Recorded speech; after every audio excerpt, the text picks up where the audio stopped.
Has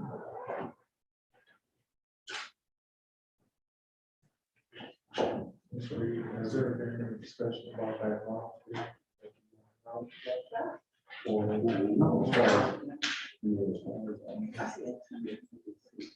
What's up on your side?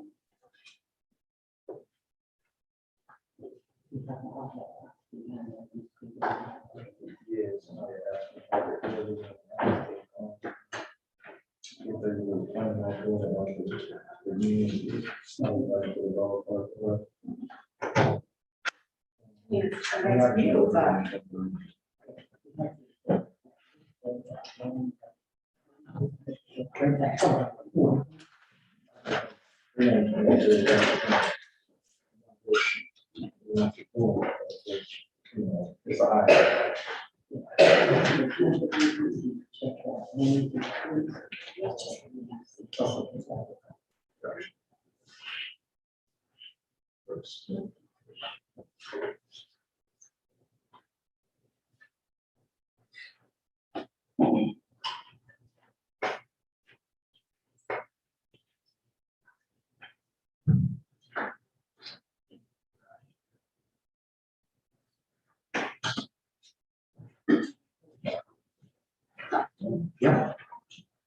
Hi, since we had everybody here, we will go ahead and call this meeting to order. It is 7:01 p.m.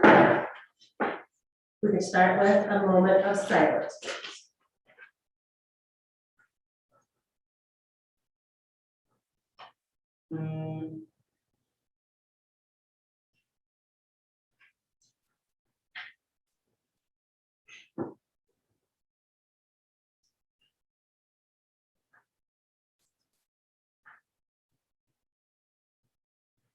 If we could all stand for the pledge of allegiance.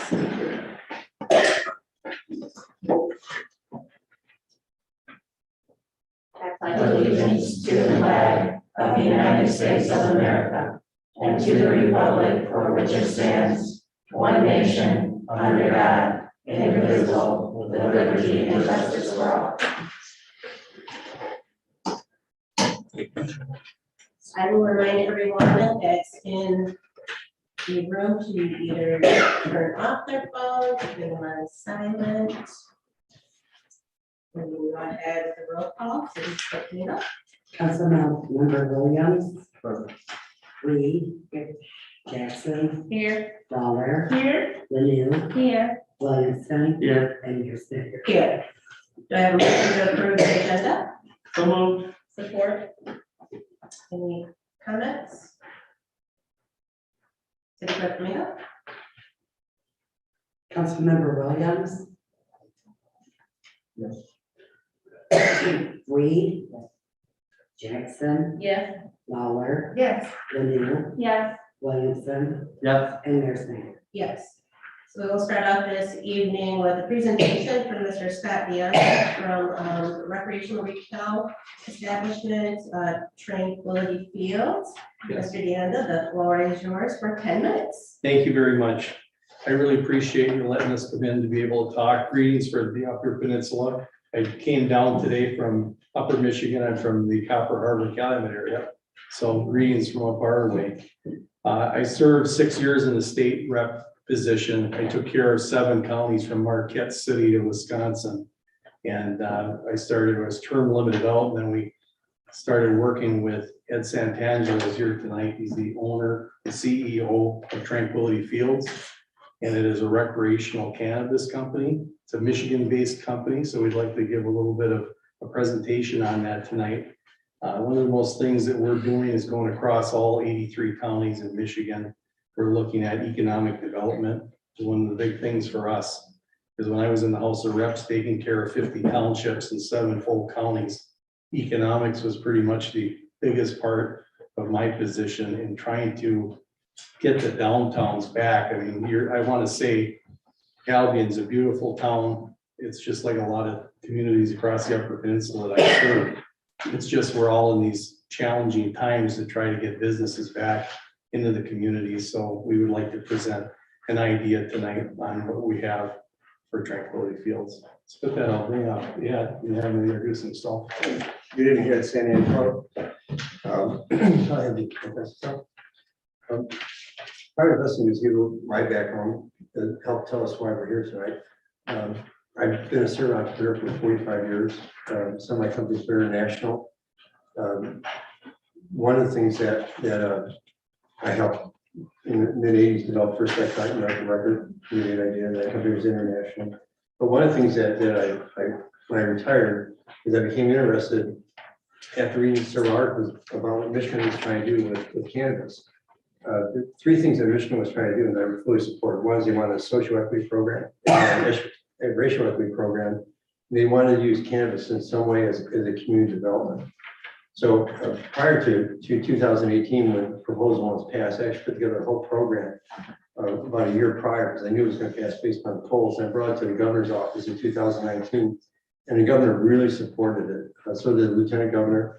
They brought that plan to the MRA. Andrew Brisboe, as the head of the MRA, really supported it. They brought it to the legislatures on both sides of the aisle. They supported it, and they actually passed the program in July of 2019. And basically what our program is that we use data analytics in order to identify how we can help communities and how we can actually be able to develop communities. And one of the things that, in my background is a little bit of computer geek, is that we actually are able to, I can put a pinpoint anywhere in the United States, and I can actually tell you all the cannabis users within a distance from that point. It can be by distance, or it could be by zip code, but I know the addresses and phone numbers and names of every cannabis user. And how we do that is we use technology that's available today. So if any of you have cell phones, every 2 minutes your cell phone moves off a satellite. We pick that information up. So we know every 2 minutes where you are. We know where you stop, where you shop. We know what kind of, where you live, because you put your cell phone down for 8 hours at night, that's your home address. You put it down for 5 hours during the day, we know that's where you work. And that data that's being collected allows us to be able to segment into 71 different groups that individual, so we can identify, for example, what their interests are, what kind of car they're most likely to buy, what kind of tennis shoes they most likely would want to purchase. But it also tells us, for example, cannabis, whether or not they are cannabis users or not cannabis users. And one of the things that data identified is that where should cannabis be and where should cannabis not be. And one of the things that we identified is that cannabis can be a very effective tool if it's used correctly for a community. For example, if you approve recreational and you simply had a recreational store, you'll see people come into town, buy cannabis, and then leave. And our whole purpose of using cannabis is to see if we can bring it as a destination point where people will come in and stay, and they'll be able to then, because they stay and come from outside the community, is that will encourage other businesses to come into that community. And also what they'll do is spend more money in the community, so their e-commerce of the whole community benefits. So one of the things we did is we did data analytics, and I don't know if you can see it, the one graph there. That is a city. Every one of those green dots that you see is a cannabis household around that little red dot. That's a store, it's a red dot. And all, every one of those green dots is a cannabis household. So one of the things that we looked at when we did a demographics is that we found that the combination of cannabis and entertainment coming into a community could have a draw up to over 150 miles. So one of the things we looked at then is we looked at the entire state and we said, where could these storefronts be where you would have cannabis and entertainment in order to be a draw? What communities would be the best locations? So for example, Luna Pier on the border of Ohio, Benzonia, which is near Crystal Mountain. But one of the cities that popped up was yours. And one of the things that we saw that is if you had an entertainment consumption lounge in this location, is that you would have a tremendous draw of people, not only from the community, but from outside the community come. And when that happens, data tells us that there will be other businesses that would also follow. So one of the things that we saw, for example, is that if you had a consumption lounge, and the way we set up our consumption lounges is that everything is done by a mobile app or order online. So it's entertainment. And because of the fact that we're able to segment the population, we're able to identify what type of entertainment that consumption lounge should have. So for example, on Sunday nights, one of the things that popped up is that folks my age would like to have a jazz night, whereas maybe a Friday night, it was for a younger group where millennials who would like to have a DJ. On Saturday night, for example, what popped up was at a comedy club where you would have a mixed group. So by having a combination of cannabis and entertainment and making it a destination point, just think about in the last 20 years, name an industry or a business that could have so much appeal and draw to a community as what we're speaking about right now. It would have a significant draw. It would actually be able to allow more people to come from the community. And our data says that for every dollar that's spent on cannabis, there'll be $4 spent in the community, because what would happen is that on our mobile app, they would not only be able to order their tickets for the show, but we would actually tie into all the restaurants in the community. So our menu would show, our app would be able to allow folks to be able to order food from local restaurants, because under the state law, consumption lounges cannot sell anything. So you can't sell cannabis, you can't sell water, you can't sell pop, you can't sell anything, but you can bring things in. And it was purposely done by the state because they want to have it encourage other community businesses to be able to participate.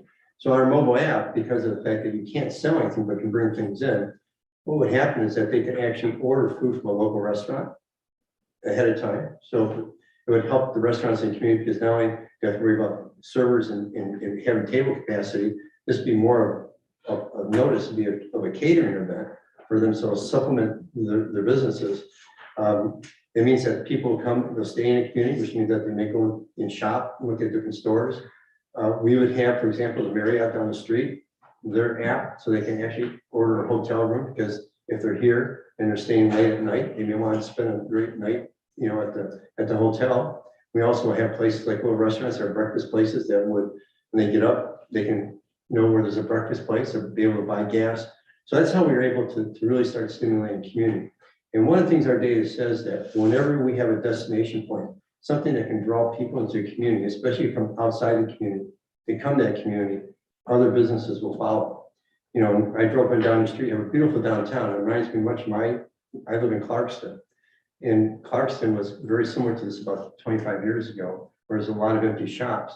But what happened was there's a place called the Union, which was a very famous kind of macaroni and cheese place that opened up. Next thing you know, on Friday nights and Saturday nights, as a matter of fact, every night now, you know, so many restaurants, because people came from outside the community, the place is completely full. Downtown is active, is vibrant, and it's a great place to come.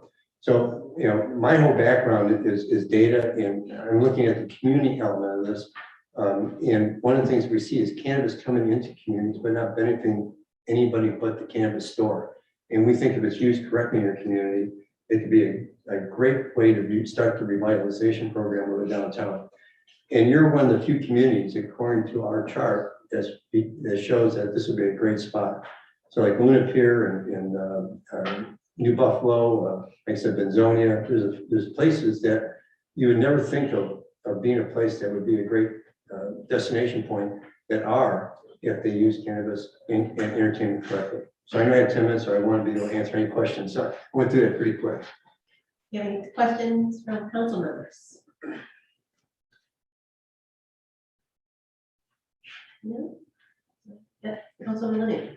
Thank you, Mayor Snyder. I'm trying to wrap my mind around what you're describing here. So you mentioned retail dispensary, but then also a consumption lounge. Are those separate entities? Yes, and I went through this quite fast, but because I was saying this, yeah, what would happen is that you'd have, you know, our data shows that it's a retail store, and then you have consumption. There are two different licenses, so the city would get two different license fees for those two. They cannot coexist. They're different entrances, can even be different owners. But what would happen is that because of the fact that the consumption lounge cannot sell any products, what would happen is that they would order the products ahead of time for the entertainment event. That product would go into the consumption lounge, be put into lock boxes right at their table. So as people come in, they'll be assigned a table, which would have all the product, they'll be locked. What's great about the fact that it's a consumption lounge and everything that is sold to them is measured. So it's not like a bar where you can, you know, go into a bar and you can drink unlimited without anybody measuring how much you actually alcohol you consume. In a consumption lounge, everything's measured. So you can't overconsume. By law, we can't sell more than a certain amount of product to the individual. But all that product is actually brought into consumption, put in lock boxes when they come. the products be at their lock table, and then the foods from outside, the other restaurants would come in and then be distributed to them so they can have a meal prior to the event. Thank you. Yes, sir. So this year, the state started doing the dividends from the marijuana licensing in the different retail locations. So I know there's retail locations where you buy it.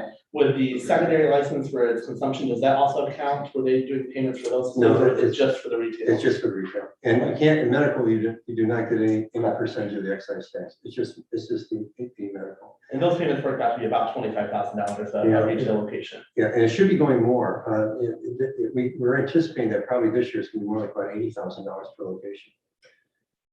Not that we're encouraging you to put a lot of retail stores in town. We don't want to change the culture. We think that what you really want, if you use retail, you use it in consumption to entertainment and make it a place of destination. So we're not advocating, our data does not say you should have a lot of retail stores because we don't But think at that's least going meet to the benefit. demand, correct? At least meet the demand. Yes. Any other questions? I got a, well, Mayor, I'm sorry. Yes. so currently, how many stores do you guys operate in Michigan? Well, that's a great question. One of the things that happened was that big cannabis has been trying to suppress everything we were doing. So I mentioned in 2019, the state passed our program. However, big cannabis wanted to suppress it. So they suppressed the number of licenses we could actually have access to. So we fought that and, spent a lot of capital fighting big cannabis.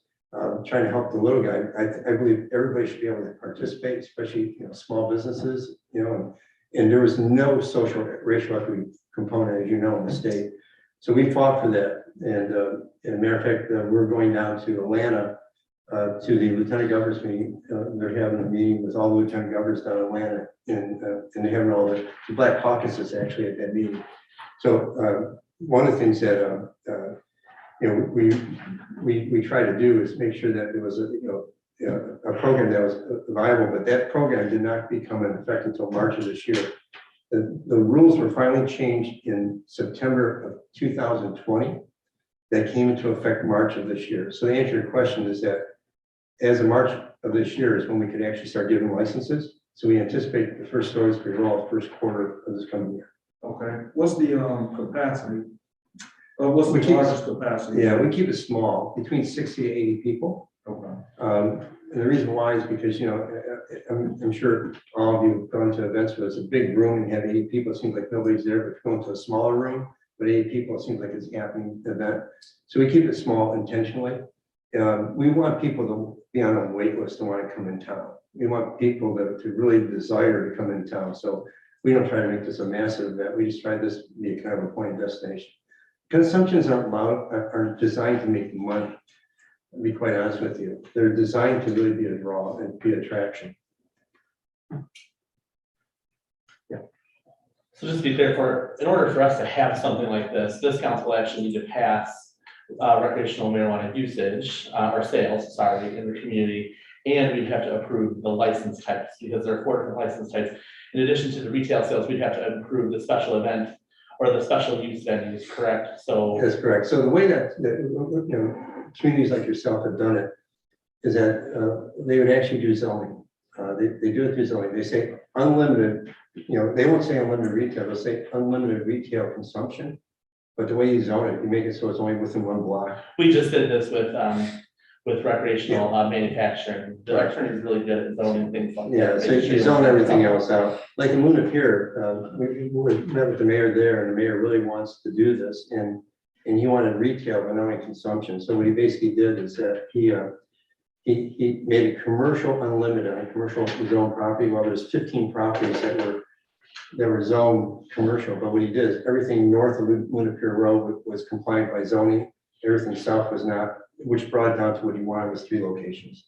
So you can, you will not be sued through zoning. If you try to pick the winners and losers and you try to do some sort of rubric, we're finding that's when there's a lot of challenges. Mhm.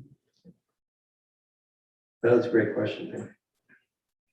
This is kind of our model of the look of the buildings. And one of the things that was important, the way Ed designed this model was the fact that, like us, we're non-users, but we want to be able to go to the venue for the entertainment. So all of the flower consumption for the smoking area would be a designated room in this building, where the rest of the venue is open with no cannabis. And that's important, that's important comment, is that you don't have to be a consumer to go here because of the entertainment. So if it's a comedy club, and my wife and I are consumers, we would go and enjoy the entertainment where our friends met. But the smoking area is completely separate from the non-smoking. So if you're a non-user, you can go there and enjoy the night, have a great meal, have the entertainment, but not have to worry about, the smoke. Because, think about it, where is closest entertainment? If you wanted entertainment in Albion, where's the closest? Well, Yeah. we have a venue. Yeah. We do downtown. A theater venue, but nothing like. Yeah, not like we're comedy Regular club. programming, Yeah. it's And one of the things that we do, in our data, and I could spend an hour talking about our data, but one of the things we're really doing is we're becoming almost like a partner with you as part of the Chamber of Commerce. What I mean by that is that if we have the data and we have the reach that we have, is that we work with your city manager, your planning commissions and so forth, because you may have a wine and cheese festival and nothing to do with cannabis, but we work with you and we give you that data so that you can actually reach out and really advertise your wine and cheese festival. So we do things working with the community to really highlight the community, to bring them into town for other things other than, of course, cannabis. So, again, we want to be good partners in the community, and our whole objective is to bring business into the community. And that's not only cannabis. Cannabis might be a start, it might be an anchor, it might be a destination point. But this data we have can be used to really bring and promote other things that are going on in your city. Just one thing I want to mention to the council and the mayor is the fact that this business is a franchise business, so you have a local owner that owns this. We're not a corporate store that would come in that type of thing. So we would want to work with the Chamber of Commerce, have the programs to show people there's an opportunity for the business. That way, all the employment, everything is done locally. One of the key things that Ed mentioned with the data is the fact that it's not just the people in the 100-mile area, it's everybody traveling through that he can provide a lot of that to the business community, try to draw folks in. Be very surprised at how much, if you have the reach and you have the data, what kind of reach you can have as far as getting people to come to your community and feature many of the great things that are going on. I mean, you have a great time here. You rely a lot on the college, and that's great, but I think you have to kind of reach outside the college to start bringing people in if you really want to develop that downtown area. That's what our data says. Awesome. Well, thank you so much. You're very welcome. Thank you. Thank you so much for your time.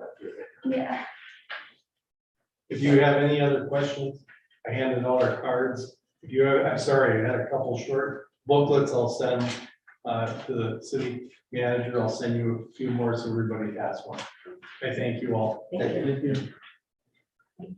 So from my understanding, we do not have Mr. Truman here this evening for Granger Waste Services. We don't have a public hearing this evening.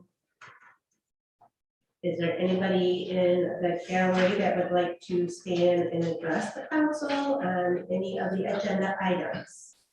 If so, you have 3 minutes.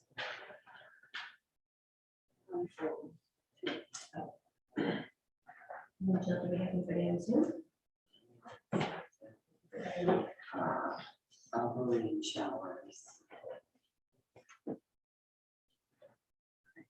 Go ahead, Mike. Hi, I'm Morris Arvoy. I live at 417 Elizabeth Street in Albion. And I'm not a marijuana person or anything. It is too bad that a business is closing right now, though, in town. It's also, I think, too bad that we can't partake of the hundreds of thousands of dollars that other cities and towns are getting right now from the dividends from recreational sales, and that's something that we could do. And it's certainly an income that we could use in the town of Albion right now. Again, not an advocate for marijuana or use or not, but I certainly think that legal, recreational, and medical sales would benefit the town more than buying from the street or driving up to my neighbor's house and at all nights or all times of day and night and buying from him. So I fully support that and hope that someday we can say we want to make that money also, like many other towns in Michigan are doing, and we vote in recreational marijuana. Thanks.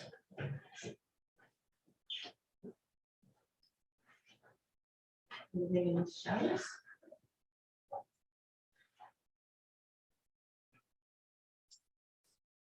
Hi, can you hear me?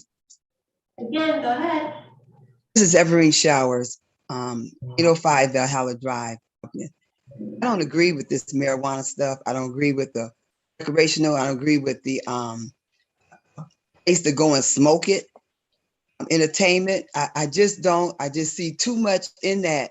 It's not beneficial to our town. I'm quite sure that we can have something else that bring money into Albion, and I don't think this here recreational marijuana is one of them. It's just too much that will cause havoc in our city, in our town, with our people. It's just not good. I'm hoping that you examine what they are saying and what we need in this town and what we don't need in this town. And I do not agree bringing this here marijuana into this town, smoking it. I don't care if it is legal, illegal, whatever it is. It's not beneficial for our town. It is not. So I plead to your heart. I plead to your mind. I plead to everything about your soul that you do not let this here marijuana problem come into our town, into our city. It alters the mind. It does not give you clarity when you smoke it.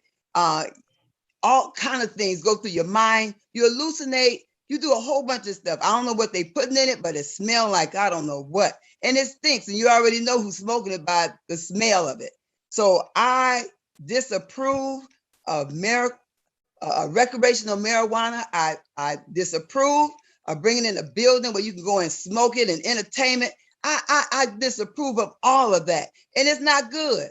And the blood will be on your hands if you allow this in our city. Detrimental will come to our city and it will not be good. This money is not good.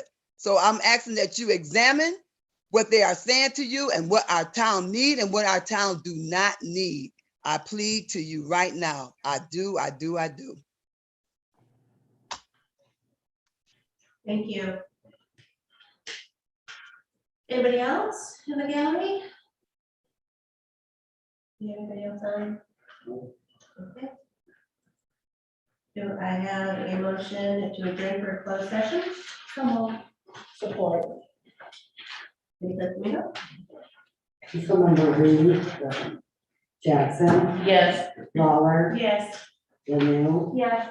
Williamson. Yeah. Williams. Yes. And Mayor Snyder. Yes, so we'll move to closed session, 7:28 p.m.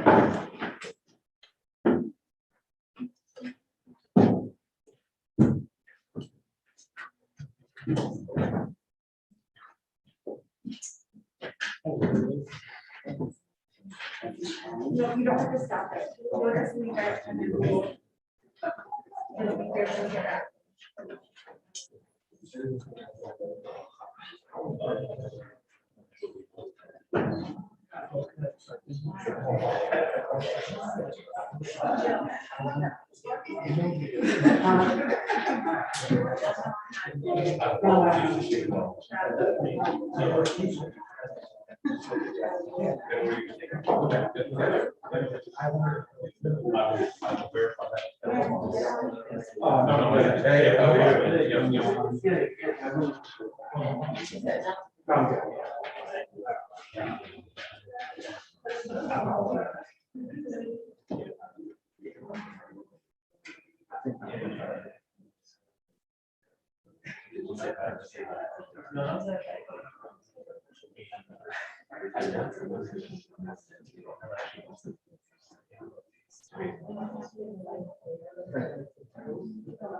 Yeah, that's what they call closed session.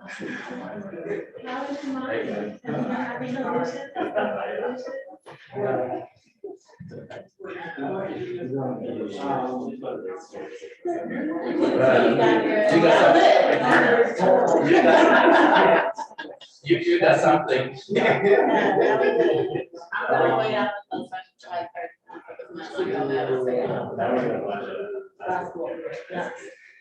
It moves us a lot, like walk around the world.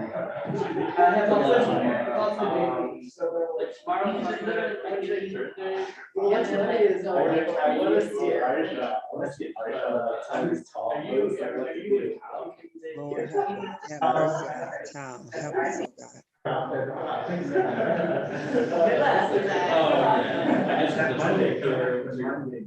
Yeah, I'll be here. Maybe we could do the 22nd. Yeah, that would be the 22nd.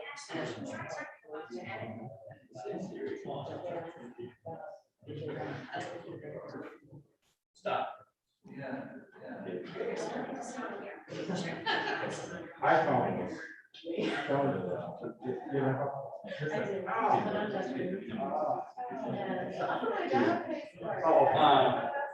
No, I just, yeah, I mean, we could do the 22nd. No, here. Are you gonna? Have mercy, God. Help our city, help our town. I plead the blood of Jesus over this town. I plead the blood of Jesus over our people, over our community. I plead the blood of Jesus, oh God. No weapon formed against us shall prosper. I bind up every wicked and evil thing that would try to come in, any kind of form or fashion, oh God. I bind it up right now in the name of Jesus. I ask that you would touch every council person, everybody that sits on that board in the name of Jesus. I'm asking, Lord God, that you would redirect their mind from this here recreational marijuana and even entertainment with marijuana. Lord God, I'm asking, Lord God, that you would help, oh God, help them to see that it is not good for our community. But God, I bind it up right now in the name of Jesus. But God, we don't, as we walk in the flesh, we don't war according to the flesh because our weapons are not carnal, but they are mighty through God through the pulling down of strongholds and everything that exalts itself over the knowledge of God. So Father, I thank you, oh God. I ask, Lord God, that you would help our city, oh God, to see, help our city, oh God, hallelujah. They, hallelujah, will not choose the wrong thing. Father God, I thank you right now. Hallelujah.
And- Oops. Oh, there it goes. Okay, rules.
All right, we are all back. It is 8:15 p.m. City Clerk Domingo, can I have you take roll call, please? Councilmember Reed. Jackson, Here. Lawler, Here. Lanu, Here, Williamson, Here. Williams, Here. and Mayor Snyder. Here. I have a motion to approve of the consent calendar. In the calendar, we have our November 1st study session meetings, November 1st regular session meetings, or November 6th study session meetings, the 22 council meeting dates, and the approval of closing Superior Street for December 3rd, Albion aglow. Do I have a motion to approve? So support. Any questions? Councilmember Jackson, Yes. Lawler, Yes. Lanu, yes, Williamson, Williams, Yes. Reed, and Mayor Snyder. Yes. All right, first item, we have discussion for the Minority Business Advisory Committee. Thank you, Ms. Mayor. So I attended a meeting,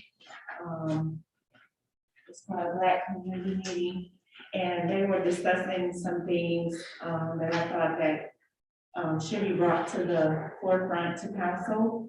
Got my notes here, they're probably only me for a week. But some things that were heavily on my mind when I ran this year, I talked a lot about helping minority businesses. So one of the things, a couple of things that were discussed in this meeting had caught my attention. One of the things is they talked about discrimination with minority businesses systematically, about people being put on the tax roll while whites get a break. They also talk about a better way to inform our Black voters. They talked about how PPP loans and SBA loans were, they felt that they were discriminated systematically also. They talked about buildings in the downtown and how hard it was for them to either obtain a property down in our downtown, or they were put on hold for whatever reason. They talked about permits, how somebody come and they say, okay, you need to fix this, and then when this is fixed, they come in and look at it again and say, okay, well, now you got to do this. So they felt like they were just giving out money for whoever knows what reason. They talked about Blacks having concerts at Swinging at the Shell. They also talk about how we make the policies. How we have the right to, how council has a right to implement policies to help minority businesses a little bit better than what we're doing. I do realize that we do have the Dream Bill Rise, and it's going great. I do see a lot of minorities and women, which I'm very grateful that our city manager did reach out when I added this agenda item. I appreciate that. But that, again, we as council have a right to implement policies. I did do some research in the Battle Creek area and in the Jackson area to see what those communities were doing as far as recognizing Black excellence and Black businesses. And I'm still doing some research on it. I have looked at online about what Virginia is doing and what Ohio is doing for their minority and Black communities. So I was just wondering if council was interested in considering a minority business advisory. I know we do have a couple other advisory boards. I would not ever want to leave our EDC person out. So I'm just saying that, is this something that council is interested in? And if they are you willing to have a study session about it? I support. I support it as well.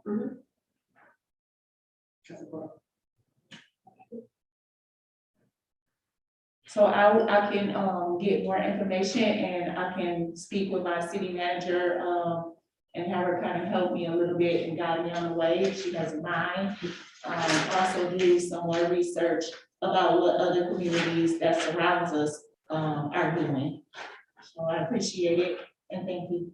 Yeah, definitely. Thank you for bringing that up. Next, we have a motion to approve the settlement agreements. Support. So this is a settlement agreement that we reviewed in closed session, as you're aware, it's been reviewed by both myself and our labor council. Approval is recommended. Do you have any questions? City Clerk Domingo? Councilmember Waller, Yes.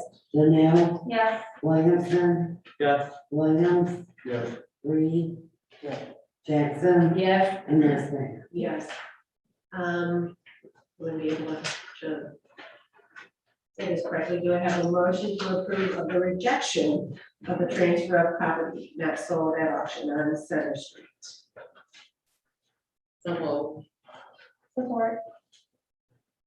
Senior Designer. Yes, thank you, Mayor. So each year, any properties that are not sold through the county auction process, they come to the local municipalities. We have the option or first right of refusal to either acquire the property, or we can reject bringing the property into our possession.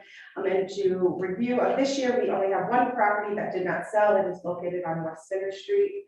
And then when talking with Director Arnold over zoning and planning, it is our recommendation that we reject the transfer of this property to the city and let it go over to the county land. Do you have any questions? Yes, Councilwoman Reed. I know the property that you're talking about. I know a person that wanted to purchase property, but did not know when the auction was coming up.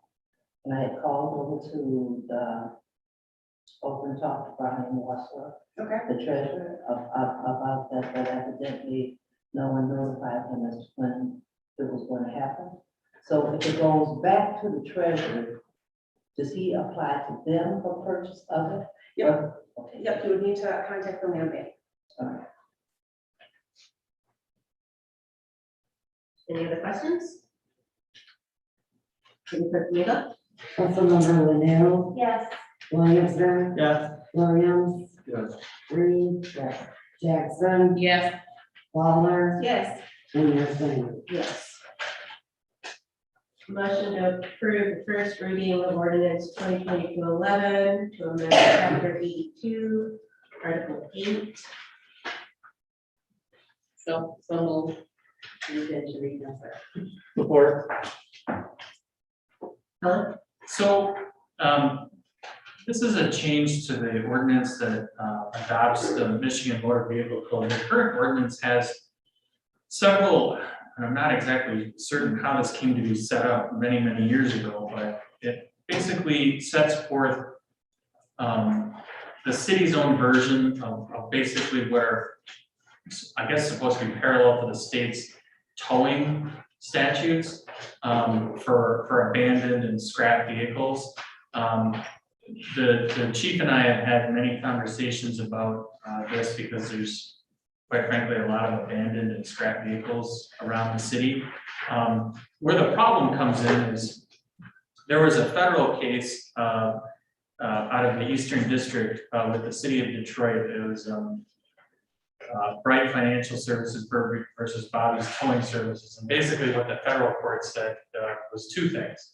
One, they said that the city of Detroit couldn't wait, or I should say, the statute had a 7-day waiting period to report when they had towed a vehicle. The federal court said that was unfair. They have to notify, they have to input that data into the law enforcement information network within 24 hours.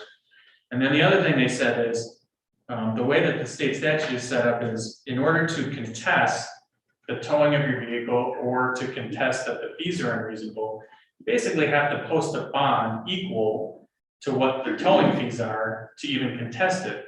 And so what the federal court said was they said that that's unconstitutional because you have no if you're indigent, you have no avenue to contest the towing of the fees, and basically they said it was a violation of due process. So what we've done is we've readopted the motor vehicle code, but we've built in a provision that addresses those two concerns. We've built in a provision that requires the public safety department to input to the law enforcement information network within 24 hours after they tow a vehicle. And the other provision we built in is basically that someone can contest the towing of the vehicle, or rather the fact that it's abandoned and or the amount of the towing fees. And if they're indigent, they can file an affidavit of indigency, basically attesting that they're indigent with their request for a hearing. And then that way they can have a hearing even if they're indigent. So we've addressed both of the federal court's concerns. That way we can continue with the process of towing these abandoned and scrap vehicles without running into any kind of constitutional challenge. Any questions? City Clerk Domingo? Councilmember Williamson, Yes. Williams, Yes. Reed, Yes. Jackson, Yes. Lawler, Yes. Lanu, Yes. and Mayor Snyder. Yes. Do I have a motion to approve the funding source for transportation asset management plan? Second. Mayor Snyder? Yes, thank you, Mayor. So council, if you can recall a few meetings ago, we presented 3 potential local street millage amounts, and one was for 3 mills, the other 6 mills, and 9 mills. The next step in developing a transportation asset management plan is determining a level of funding that will support this plan. So tonight you're looking for direction from the council on if this is something that you would like to continue to pursue, if a local street millage you think is the direction the city should take, then we need to determine what millage amount that will be. When we have solidified an amount, then administration will begin to work with Whiteman and Associates to really develop that transportation asset management plan, which will detail over the 20-year time period what that millage dollars will go towards when it comes to street repairs. So we're just kind of at a standstill until we can identify a level of funding that we can tie into developing or prioritize these street road repairs. City administration recommends pursuing an additional local street millage in the amount of 6 mills, which will generate roughly 500,000, an additional 500,000 every year. Again, that would increase our average pacer rating from a little over a 3 to a 4.1. It still is average. However, these road projects are not cheap. It would require us to have a large millage amount to really bring the streets up to a good rating.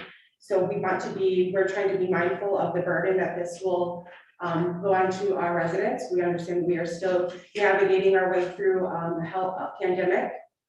There are a lot of obstacles, as we've all discussed, about our water and sewer rates that are also will need to be raised. So we're trying to be mindful of the burden that we are getting ready to inflict on our residents, but we also know that these are cans that have been kicked down the road for years now. And I know we're all receive calls from our residents about the condition of our roads, and this is a way that we are able to actually do something to repair that. So our recommendation is an additional local millage in the amount of 6 mils. We have questions for our city manager? Councilman Williamson. So just to clarify, this is to pursue the millage, so this, I mean, the voters still have to decide on this, correct? So this would be during like the May election, if we move forward on this? Yes, so this is just giving us direction, like I said, to work with Whiteman and Associates to really develop that asset management plan. We will then come and present that to council and then start doing our town hall and engagement with our residents, because we want to make sure that they really understand what this means.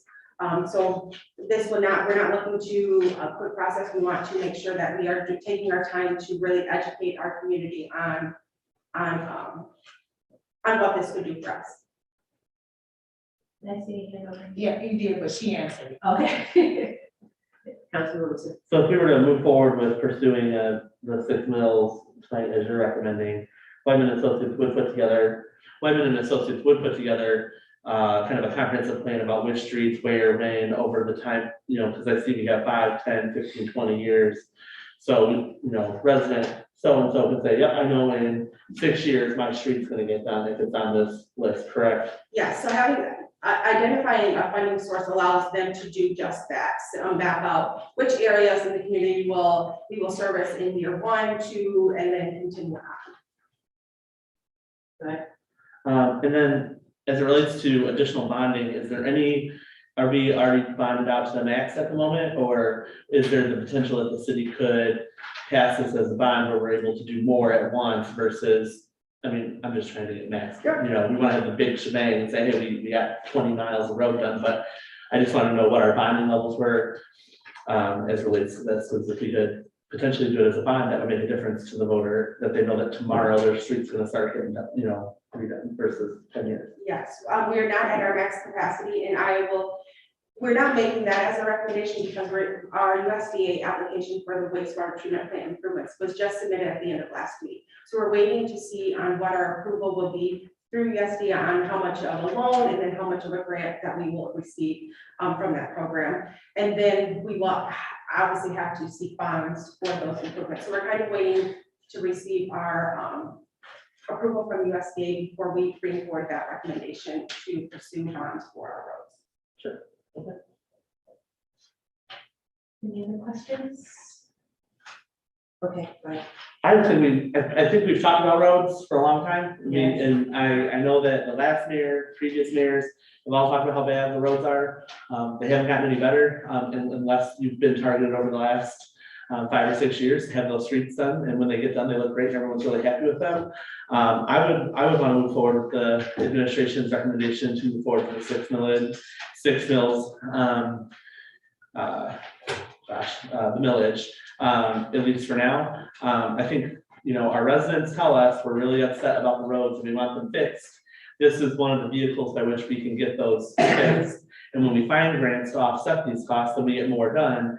But this is the only surefire way that a municipality is going to get the roads that they need to have done. So I'm in support of the 6 mills. I'm in support of 9, but if 6 is where we're gonna have to go. I don't want to get anyone too upset. And I agree, this is, we're gonna have some challenging conversations with our constituents. Because like our city manager said, we are gonna be looking at also increasing charges for water and sewer. So we know that, you know, these are conversations that we're gonna definitely have to have. And I just think that, you know, like Councilman Williams said, we've heard so many people complain about how horrible the roads are, how they're damaging vehicles, we've all heard it. So I think this is a solution, at least a movement in the right direction to help with the city roads fixed. It's Councilman. Yes, Mayor, thank you, Mayor. The $6 million, is there a reason why we're not doing also the 3 and the 9 million? Just to see what the data would actually look like, what the taxable rate increase for our constituents would look like? So, I mean, I've read through the material and I see that, we'll still be at a deficit even with the 6. But even with the 9, we'd still be at a deficit, but I kind of have a fiscal responsibility to my precinct as well. Raising their tax base for a lot of elderly people is going to affect them negatively. Yeah, and that's why I said we're gonna have challenging conversations. But at least that 6 million is middle of the road. We've stated before to repave 1 mile. Yeah. Yeah. Yeah. Yeah, it's $1 million, and so this is not even really touching it, but at least it's gonna get us going. Kind of answer. That's why it'll be great to have the official transportation asset management plan, because then we can, I don't want to propose or increasing our property taxes on our residents without showing, well, this is our plan on what we're going to do with those tax dollars. So that's very important, and I'm happy that we are going to be working with Whiteman and Associates to develop a plan like that. So it's something that our residents can hold us accountable to follow, because it is going to fall on them to approve this millage amount. And so, but just having that management plan in place will guide us in making sure that we are sticking to what we proposed and making sure that the road repairs get done. Councilman, do you have a question? I was just gonna agree with Mr. Williams, because hopefully, eventually, they're gonna put up another school plan too, for a new school, because we need that. And so that's going to be more increase in the original. Right. Yes, Councilman Wilson. I was just gonna add that the 1st, 2nd, 3rd, and Hartwell streets, those streets were put off for several years because of the sporadic grant funding that comes in for certain parts of road, like, for example, the road that comes in by Knopf construction. So much of what we've done as far as road improvements has been dictated either by state or federal grant resources, and the very little bit that we actually raise locally. Doing this particular millage and having a 15 to 20 year plan actually takes that control of the order and pace at which we're going to work in the city. And so that, because that's been a huge complaint, like, when is my street going to get done? When is Haven Road going to get done? I mean, Haven Road's been falling apart. When is Linden Ave going to get done? That's right along the river with a tree in the river right next to it. And that one's falling apart as well. We don't have a clear answer, when will your street get done? We don't know what the timeline is. So something like this, I can say our worst case scenario is that in 5 years, this road's getting done over here at this time, because this is the millage that we've done locally. And it could be even better if we're able to pull in state resources for other parts of the community as those grants become available. So part of it is a kind of a hard pill to swallow, that everyone's going to pay a little bit more on their property taxes. But the outcome will be roads being done and in good condition, and seeing our pacer rating go up, and the maintenance of our streets going down. So this is going to involve a lot of work on our job, us as the electeds, and then whatever committee works with, for the millage, to be able to have people understand that this is us taking control of our roads and making sure we get the things that we want done right here in Albion. And I think that's been something new for us lately in Albion, is doing our own thing and making sure that we get it done the way we want it. I like where this is going. Councilman Lily. Thank you, Mayor Snyder. Just in responding to Councilman Williams' question, I think right now our administration needs a tentative amount to be able to present to the public a concrete plan that they can critique. So if we hear people saying, absolutely not to 6, then we would probably end up putting 3 on the ballot. So there's still flexibility from the public input session. Absolutely. Thank you. Yeah, so I'm sorry, yeah, that's set in stone. It just gives us direction on developing a plan that we can then engage with our residents to see if they're in agreement with it, or if they would like to see something completely different. So Councilman Williamson, did you make a motion to approve the 6 million? I will. I will. Was it? Someone rejects. it. Okay, you approve. And then do we have a support for her motion? Okay. Any other questions or comments? Yeah, City Clerk Domingo? Councilmember Williams, Yes. Reed. Yes. Jansen, Yes. Lawler, Yes. Lanu, Yes, Williamson. Yes. And Mayor Snyder. Yes. All right, motion. No, I'm sorry, discussion on our water quality report, Mayor Pro Tem Jackson. Yes. Once again, I just want to thank our city manager for putting this back on. Even though she said this information has come out, which I'm sure it has. I just want us to be on the forefront, looking at this, like having this in our packet, like every 3 months, if we can. Just a suggestion, but just some information on our water, because I just believe we owe that to our city, so that they can know how and what we're doing to make sure that they don't run into any other problems like some of the other cities have. So, and I thank you for that. And so that basically was what I wanted, and I think so I was able to read through it and also know our conditions, what we have in our water, what is and what isn't. Because I know sometimes we do have those boiling water alerts, you know. So I thought this would help. So thank you so much.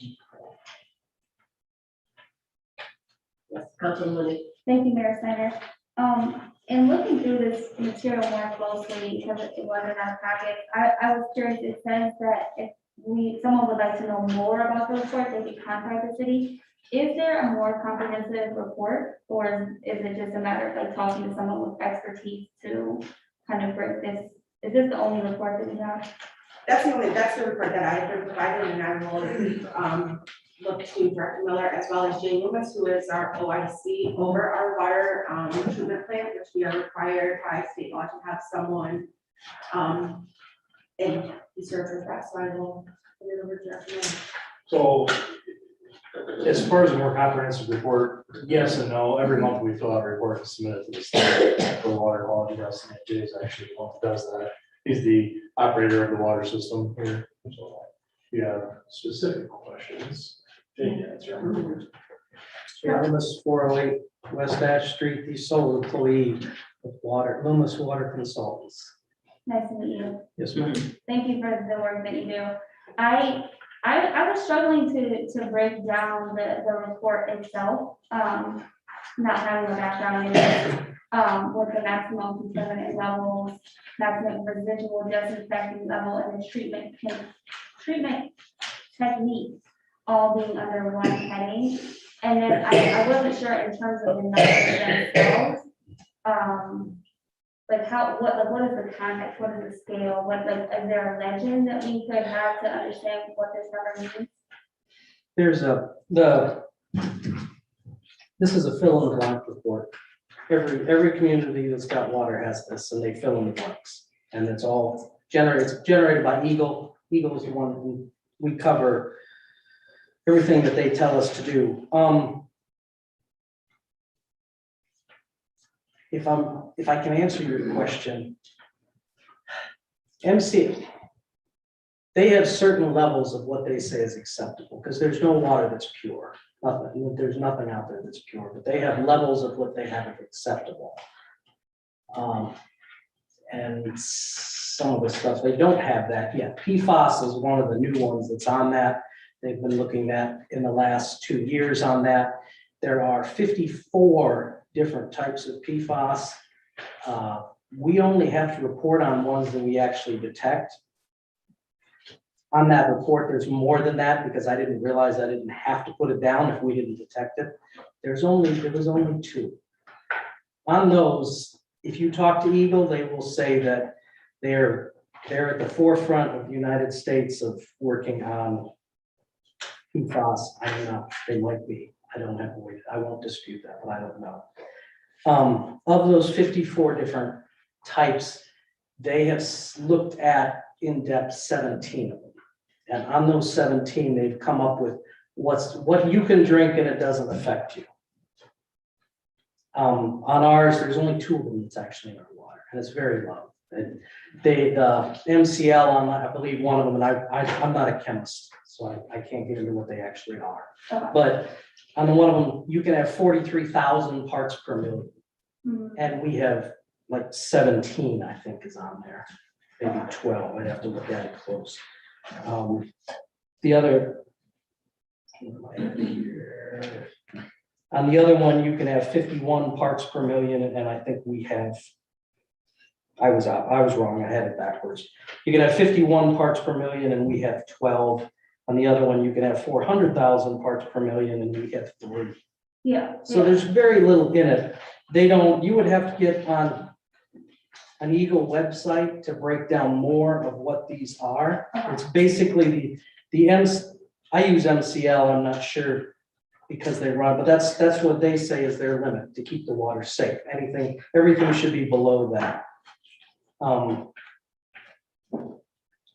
guess if I could just have one follow-up question, with having 3 different topics under one header, I wasn't sure, am I reading the MCL when I'm reading this number then? You're reading the MCL, some of those chemicals don't have what they call an MCL, they have the MRDL. Where they will have that's why they put them all on the, I can't change the format. Yeah. As I said, the format all comes from Eagle, I have to do the same as this.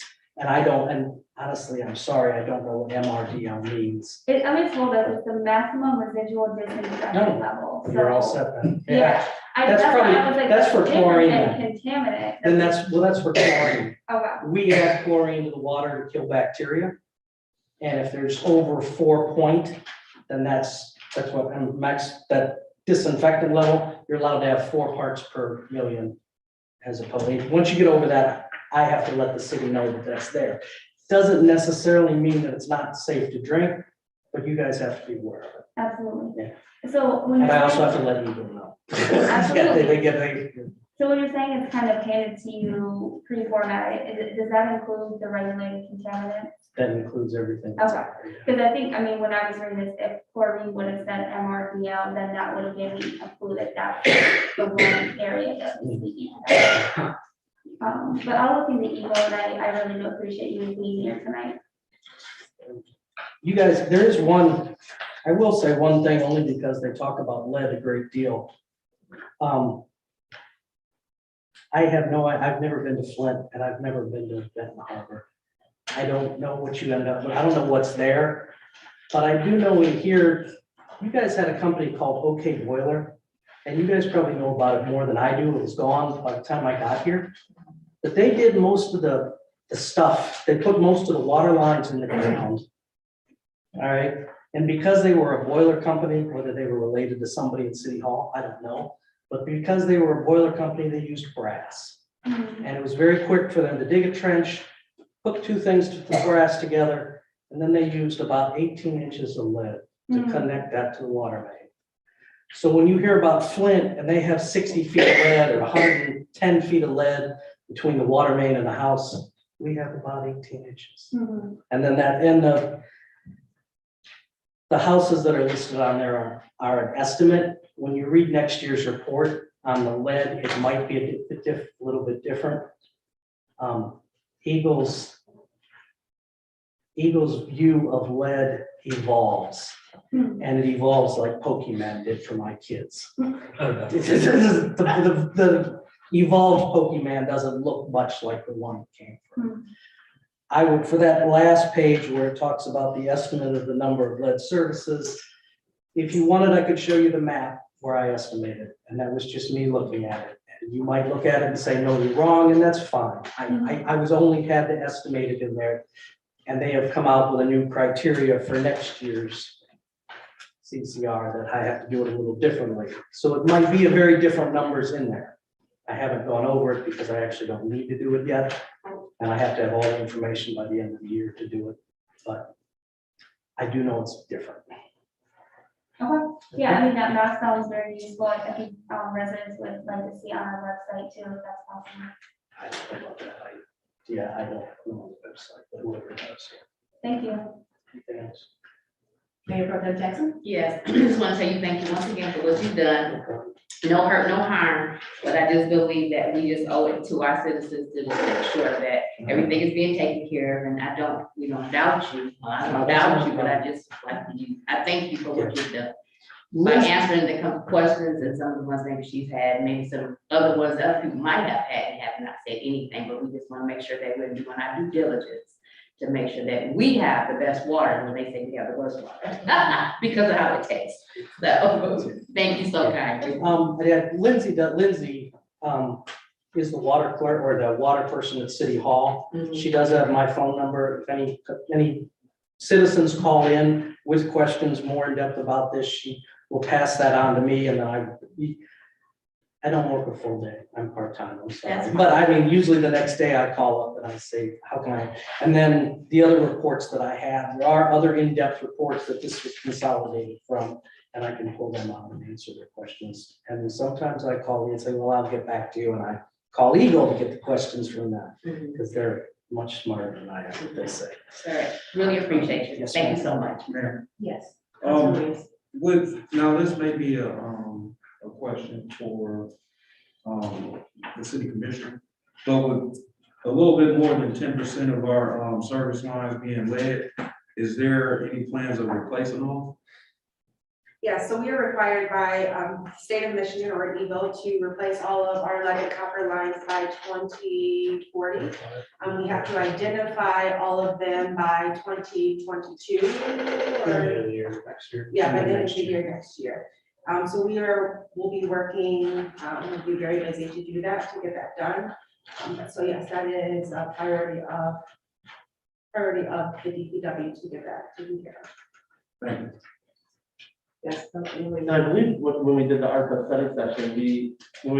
study session, which Councilman Williams is here for, there was a good chunk of the city ARPA dollars that were chunked aside to do lead pipe replacement. I remember taking about take care of about a third to 2/3 of the lead service lines would be replaced with the ARPA dollars.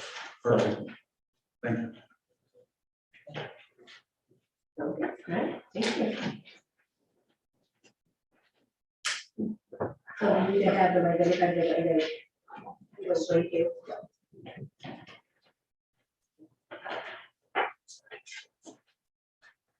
All right,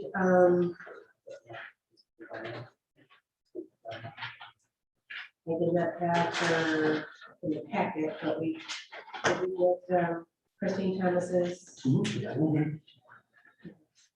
I got a motion to approve Christine Thomas's application for the Recreation Commission. So, support. Yes. Are we able to at least have, like, when people, want to be on these boards and commissions, are we able to have them at least come in so that if we have like any additional questions, they can be able to answer, and we can kind of identify the name with a face? That would kind of help, I think it would help me at least to be able to have some communication and to identify a name with a face. Is that something that we can just possibly think about? I mean, I don't know if there's anything written in regards to how we approve applications. No, I just wanted to have, a little up close and personal, a little bit more with, people that apply. Yeah. Yes, I have Councilwoman. an idea, because I think when they apply, the city has an automated message, so you can say, yes, but we don't tell them when it's put on the agenda. That would be the key piece of information. I was gonna say you could encourage them to come in that automated message, but then to tell them that they're actually on the agenda. I believe She did ask, Christine called and did ask, because she said it was going to be a stretch for her to try to make it, so that's why she was not here. Once we receive the internal checks, they are clear, we do contact them, let them know that they're good to go, and that what meeting they will be approved on, and so that they have this opportunity to come talk with our council. Okay. But we all know who Christine is, right? Yes. Oh, yeah. All right, Any other questions or comments? City Clerk Tamika? Councilmember Reed. Yes. Jackson. Yes. Lawler. Yes. Lanu. Yeah, Williamson. Yes. Williams. Yes. And Mayor Snyder. Yes. All right, future agenda items. Would anybody like to see anything specific for our next meeting? Yes, what, Attorney Harkness? Go ahead. Councilman. Oh, my part on that, I was just going to say to people in, precinct 1 and 2 who are watching in. No, this is just for future agenda items. Oh, no. This is- Either our first meeting in December or the second meeting in December, doesn't matter which. We just need to make sure we do our annual insurance opt-out for the publicly funded health insurance contribution. Act. We have to do it every year.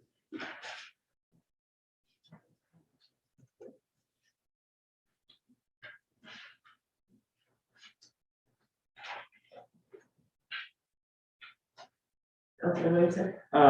I'd like to see at least the discussion and approval of the dates for the adult use education sessions in January. And I believe Attorney Harkness is going to bring forward some independent people from MRTMA to talk about that with us, so that we can approve the dates of the study sessions and get those on the public calendar for January.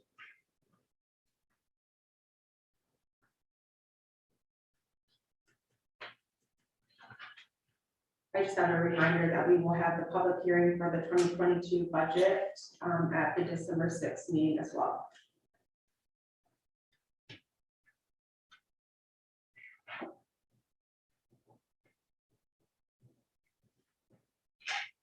Any other agenda items? Yes, Councilman Lawler. Not sure if this goes here, but, to set a date for the study session for the, to talk about, what we would like to see with this, minority business advisory committee.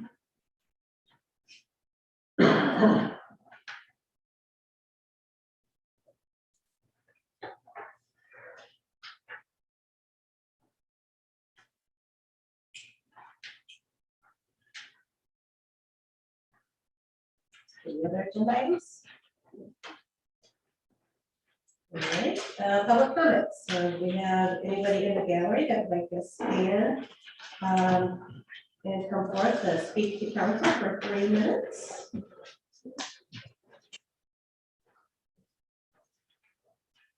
Garrett Brown, 1016 South Superior Street.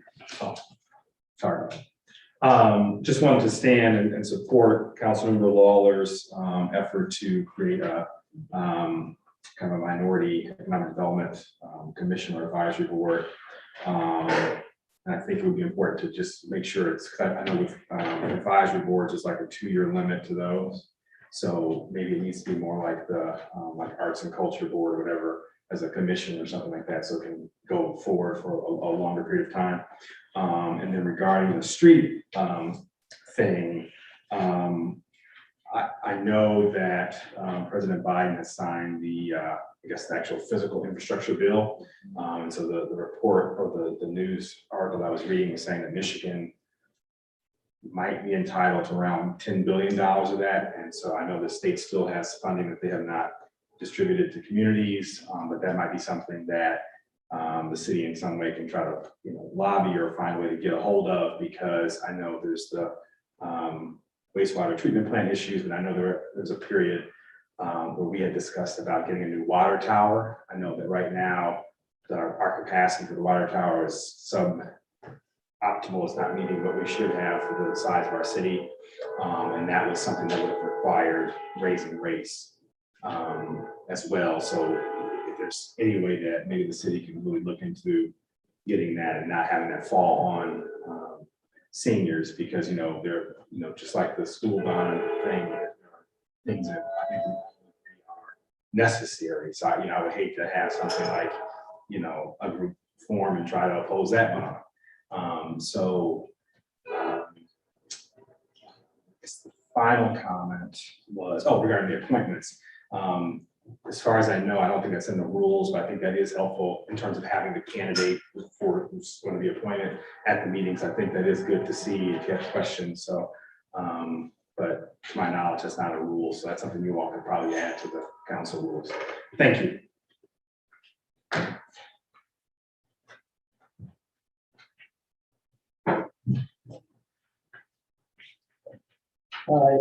Morris R. Boy, 417 Elizabeth Street. I swear I didn't think I was going to make another comment, but as somebody who lived in Flint during the Flint water crisis, and was there before, and then when they switched to the river water, and everybody celebrated, and then during the crisis for another year. When I read this, that there are 312 lead service lines, you know, that right there in the, whatever this is called behind me, made my heart start beating really fast. Do those people know that they have lead service lines? Okay, so somebody's nodding here and saying, yes, they do. Do they then know, and are they reminded regularly that they have to flush their water for more than 5 minutes before they use it? Because that is right there in the water quality report that I just looked up in the board pack. So that is a really important reminder if we're going to care about their health and safety also for those people. And then it says there are 659 who have service lines of an unknown substance or something. So is there a plan to figure out what those service lines are made of? And are we telling them out of precaution that they also should be flushing their water for more than 5 minutes? Because that would be really important as well. I would think if we're caring about the water quality and the safety of our residents, to remind them of that like on a constant basis. And then so you said there was a plan to replace those. Is that the 312 or is that to test all the service lines? Because, you know, there's like a difference there. I guess you think that there's like 2,000 that are of okay substance, you know, whatever, they're not lead or they're not some other bad thing. So I guess my question is, are we testing from the house as well? That's my other question. So in Flint, the problem was that, you know, the water coming out of the plant and being tested at the plant was great. I had a guy in my house who was the chief chemist saying, yep, the water's great. I don't know what the problem is. I'm testing it out of your tap though, and I wouldn't drink it. And that was one of the first tests that they had ever done in the field. So are we testing at their houses? Because that would be really important to do, because if they have lead service, I'm sorry to bring this up, but this is something that was really important in Flint. I mean, it has changed the lives of children because they were poisoned by lead for the rest of their lives. So the water needs to be tested from the tap in the house if they have lead service lines or if the service lines are of unknown substance. And I'm out of time, but that's just something to consider. So maybe it's already being done, and if it is, thank you, and I'm sorry to take up your time. Thanks. Anybody else in the gallery? Do we have anybody online? All right, thank you all. City manager's report. Yes, thank you, Mayor. A copy of my report was included in the packet, but I did email out an updated report. There were a few things added, and that hard copy is in place at your seat. Just to remind everyone that we do have the community engagement survey for the city's comprehensive master plan. That is open through Wednesday, December 8th. It is available online as well as hard copies here at City Hall. We really encourage any and all residents to please take the time to provide us with your feedback.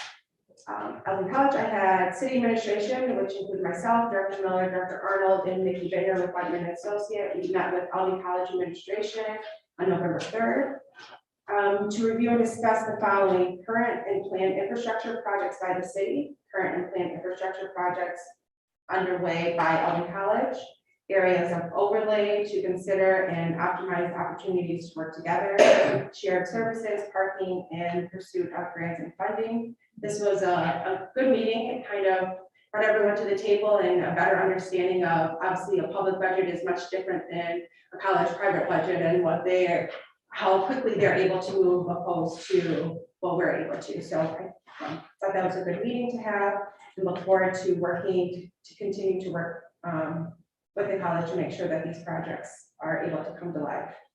Charitable Union, I met with Teresa Allen, who is over the Charitable Union out of Battle Creek on November 4th to discuss the possibilities of bringing similar services to Albion. If you're not familiar with Charitable Union, it's a local nonprofit organization that helps provide clothing and bedding to children, families, and veterans for free in Calhoun County. So this would be a great service if we are able to bring something like that to Albion. So I will continue to keep you updated as those conversations continue to move forward. The DBA meeting, they held their regular meeting on November 10th. They discussed Albion Aglow, downtown holiday decorations, the first annual Harvest and Gospel Fest, and scheduling the future DBA study session to identify projects that they are able to accomplish at this upcoming year. The next regular meeting will be held on Wednesday, December 8th at 7:30. Albion Aglow will be held on Friday, December 3rd from 5 to 9. That is our winter holiday parade. They will be holding a reverse parade again this year. And there are several activities going on. Friends of the Bone will be sponsoring How the Grinch Stole Christmas starting at 4 p.m. This is a free event, so bring your families out.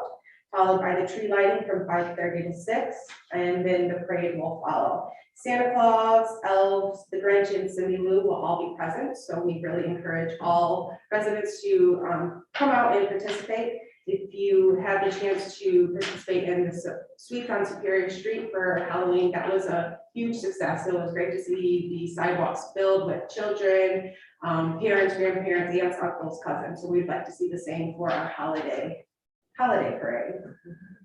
The council work session with the MML coach that has been scheduled for Saturday, December 4th. As I mentioned, the public hearing for the 2022 budget will be held on Monday, December 6th. Just wanted to remind everyone, it's hard to believe that we are already at this time of the year, but City Hall will be closed on Thursday, November 25th, and then Friday, November 26th, is our Thanksgiving holiday. And then you will see moving forward during our second council meeting of the month, in addition to my city manager's reports, we will also find individual department reports, just to give you an update on what's happening at an individual department, so you can expect to receive those at our second, at the second meeting. And that's all I have. All right, we have a time now for mayor and council member comments. Yesterday, myself and Councilman Reed had the pleasure of being at the celebration for the 104th anniversary of the Lewis Chapel AME Church. It was a wonderful 2-hour celebration. I was remiss, I missed putting the proclamation in the proper agenda. But I did ask City Clerk Domingo to print this off of me because I did want to read this aloud. The history that is a part of this church is the cornerstone of our community. So you will appease me, I would like to read this for everybody. The City of Albion proclamation in honor of the 104th anniversary of the Lewis Chapel Episcopal Church, November 14th, 2021. Whereas in 1916, the Albion Malleable Iron Company recruited 53 African Americans from Pensacola, Florida, and had a non-denominational church built for the 53 African Americans. It housed several congregations who later went out on their own. And whereas Lewis Chapel African Methodist Episcopal Church is the oldest African American church in the city of Albion. We started the celebration 104 years ago because of a faithful few. Where 2 or 3 are gathered, I am in the midst. And whereas in 1917, Reverend P.B. Lewis, local AME, with 15 members, organized Lewis Chapel African Methodist Episcopal Church. In that same year, it was presented to the annual conference under Bishop Charles Spence Smith. Some of the chartered members were the Hawkins, the Snowdens, Bush Solomon, Harry Smith, Charles Smith, the Moorheads, Julius Houston, Julius Gant, Early Thompson, Jim Sweet, Percy James, and Laura Howard Steele. And whereas most of us cannot even imagine the journey that started 104 years ago, this journey would not have been possible if it were not for the resolute Christian warriors who helped build God's edifice on the rock that started out on Culver Street and is now located at 522 West Center Street. The congregation moved into this building in 1950 under the leadership of Reverend Charles Curry. There were 11 pastors at the Culver Street location. And whereas the first trustees were Mr. James Hawkins Sr., Mr. Nelson, Mr. Moore, and Mr. Joe Snowden. And since its inception, Lewis Chapel AME Church has had a total of 32 pastors in its 104 years. This includes our present pastor, Reverend Salona Hayes. And whereas Lewis Chapel Episcopal Church is dedicated to the principles of faith and acts of charity by its members to serve as an inspiration in the community of Albion. Now therefore, I, Mayor Victoria Garcia Snyder, along with the members of the Albion City Council, do hereby congratulate Reverend Salona Hayes and all members of the Lewis Chapel Episcopal Church as you celebrate your 104th anniversary. So many families were recognized on that day, and just wonderful words of praise. And like I said, it was just a glorious 2 hours. This weekend, we are going to see a lot of activity in our community. This Saturday, the college will be hosting the first round of the NCAA Division III football playoffs and will be playing the University of Wisconsin lacrosse. The college hasn't hosted a playoff game in almost 25 years. So along with this playoff game, the newly rejuvenated men and women's wrestling program will also be hosting a very large tournament with almost 20 teams in participation. So the community is going to see a lot of traffic this weekend, and along with these two events at the college, our community is also going to be hosting its first Gospel and Fall Festival. So I would just like to take this time to congratulate Coach Dustin Ewer and his team for earning back-to-back MIAA championships, but also qualifying for the playoff games. This has been a long road for him and his coaching staff in getting the team to this point. And also to the new wrestling coach, Adam Wilson, in getting this team off the ground in record speed for competition. So that's all the news that I have. Anybody else? Councilman Wayne. I had the privilege of attending the community input session on Thursday night for the Macintosh Park revitalization. We had roughly 50 families and people come through that 2-hour event. And by families, groups of people and then students. And then we also were able to visit with Harrington School to really talk to the experts, the kids, playgrounds and splash pads, and there's a lot of excitement brewing. We know that there needs to be a big dump bucket that's gonna have lots of water falling on kids. And we also know that one little girl really wants to have a lion that spits out water because she's a beast. So it was really fun to do these activities with the kids in town. And as more of these come online in the community with all sorts of different nonprofits that are doing work, I would encourage council members to attend. Councilmember Williams came on Thursday night. He's been an incredible supporter of this project. Mayor Snyder, the city manager, Councilmember Reed came at the beginning as well. It's nice to see all of us participating at these events as we talk about some really exciting developments in the community.